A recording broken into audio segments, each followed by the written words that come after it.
Hello again, everyone.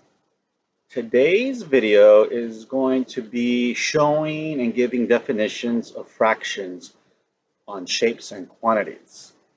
So what I'm going to do is just give you some wording with visuals to help you better understand this. So why don't we go ahead and take a look at this now. So the first meaning is going to be one whole. The example I'm going to use here is the square, which says one whole of the square is blue. You can also say in just regular conversation, the entire square is blue. But for math, you want to say one whole if you're doing a math class like this, or if you're just talking to somebody, you can just say the entire square is blue. One half.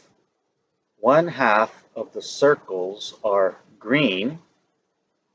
Another way you can say it is, well, it's the same thing. It's just a number. It says half of the circles are red here. One third. One third of the triangles are white. 2/3 of the triangles are black.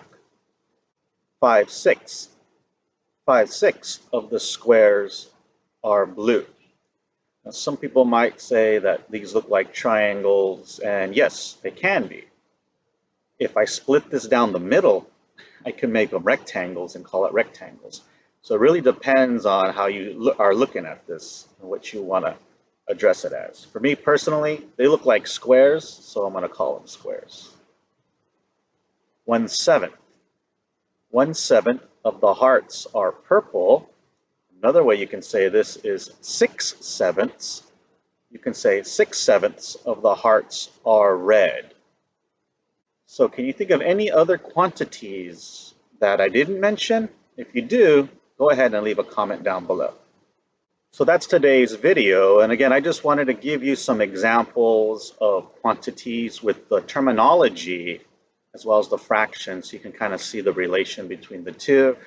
There's a lot of ways you can say this, and there's a lot of examples I can show, and I could have done this for quite a while. So I just thought that giving you some wording with some visuals would be a good way to help you match the two, and hopefully it'll help you understand this in the future. Okay, so that'll be it for today's video, and as always, thank you so much for watching, and I look forward to seeing you on the next video.